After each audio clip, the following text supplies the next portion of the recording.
ഈ ലിസ്റ്റ് സമർപ്പിച്ചത്. ഞാൻ അവരുടെ പേര് വിവരങ്ങൾ ഞാൻ വായിക്കുകയാണ്. 20 പേരുടെ പേരുകൾ.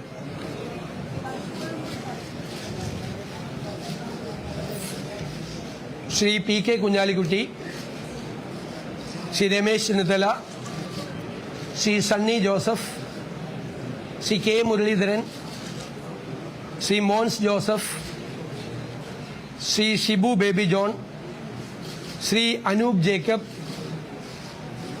Shri CP John, Shri AP Anilkumar, Shri N Shamsuddin, Shri PC Vishwanath, Shri Roji M John, Shrimati Bindu Krishna, Shri M Liju, Shri KM Shaji, Shri PK Basheer, Shri VE Abdul Gafoor, Shri T Siddique, Shrimati KA Thulasi. സനം യൂത്ത് കോൺഗ്രസ് സംസ്ഥാന പ്രസിഡന്റ് കൂടിയായ ശ്രീ OJ ജനീഷ്. ഇതാണ് 20 പേരുടെ പേര്. ആണല്ലോ. സ്പീക്കർ ശ്രീ തിരുവഞ്ചൂർ രാധാകൃഷ്ണൻ. ഈ സഭയിലെ തന്നെ മുതിർന്ന അംഗമായ ശ്രീ തിരുവഞ്ചൂർ രാധാകൃഷ്ണൻ സ്പീക്കറും ശ്രീമതി ഷാനിമോൾ ഉസ്മാൻ ഡെപ്യൂട്ടി സ്പീക്കറും.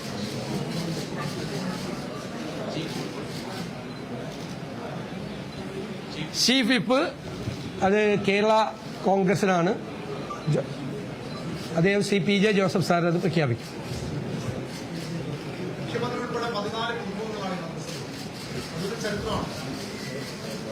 തീർച്ചയായിട്ടും പുതുമുഖങ്ങൾ വരട്ടെ, എല്ലാവർക്കും അവസരങ്ങൾ ഉണ്ടാവുമല്ലേ.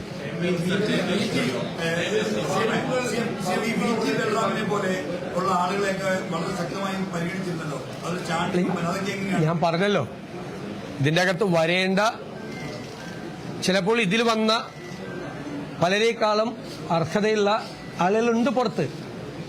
പക്ഷേ നമ്മൾ നോക്കുമ്പോൾ നമുക്കറിയാമല്ലോ, ഒരു പാർട്ടി ഇത് നിശ്ചയിക്കും. കോൺഗ്രസ് പോലത്തെ ഒരു പാർട്ടി തീരുമാനങ്ങൾ എടുക്കുമ്പോൾ സോഷ്യൽ ബാലൻസ്, റീജിയണൽ ബാലൻസ് ഇതൊക്കെ നോക്കണ്ടേ. അങ്ങനെ നോക്കുമ്പോൾ അർഹതയുള്ള 63 പേര് ജയിച്ചു വന്നിരിക്കുകയാണ്. ചരിത്രത്തിലെ ഏറ്റവും വലിയ വിജയമാണ്. അപ്പോൾ അതിൽ കുറേ ആളുകൾ, എല്ലാവരും അല്ല, കുറച്ച് ആളുകൾ ഉറപ്പായിട്ട് വരണ്ട. പക്ഷെ 11 ഉള്ളു. 10 ഇതുവരെ ഉണ്ടായിരുന്നത് കോൺഗ്രസിന്, 11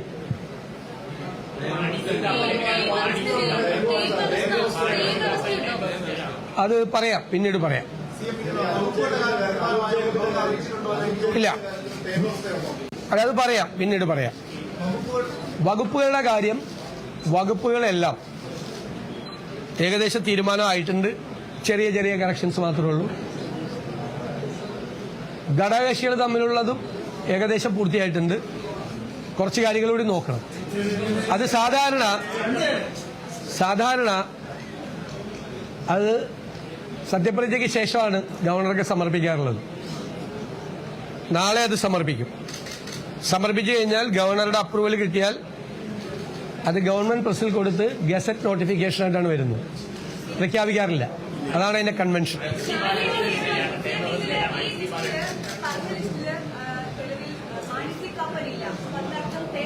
അത് പറഞ്ഞല്ലോ, ഞാൻ 3 ചോദ്യം വന്നത്. അപ്പൊ ഞാൻ പറഞ്ഞല്ലോ അത് പിന്നീട് പറയാമെന്ന് പറഞ്ഞു. ചില ധാരണകളുണ്ട്, അത് ഞാൻ പിന്നീട് പറയാം. പറയാം, എന്തെങ്കിലും ഉണ്ടെങ്കിൽ പറയാം, അറിയിക്കാം.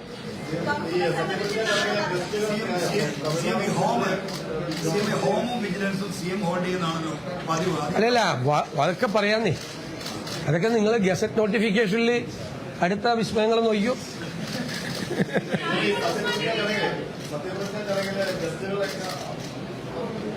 അതായത് കോൺഗ്രസ് പ്രസിഡന്റ് ശ്രീ മല്ലികാർജുൻ ഖാർഗെ, ശ്രീ രാഹുൽ ഗാന്ധിജി, ശ്രീമതി പ്രിയങ്ക ഗാന്ധിജി, കർണാടക മുഖ്യമന്ത്രി ശ്രീ സിദ്ധരാമയ്യ, തെലങ്കാന മുഖ്യമന്ത്രി ശ്രീ രേവന്ത് റെഡ്ഡി, ഹിമാചൽ മുഖ്യമന്ത്രി ശ്രീ സുഖ്വീന്ദർ സുഖു. അതേ, ഞാൻ NSU അഖിലേന്ത്യാ സെക്രട്ടറി ആയിരുന്നപ്പോൾ ഹിമാചലിലെ NSU പ്രസിഡന്റ് ആയിരുന്ന ആളാണ്. പിന്നെ കർണാടക ഡെപ്യൂട്ടി മുഖ്യമന്ത്രി DK ശിവകുമാർ.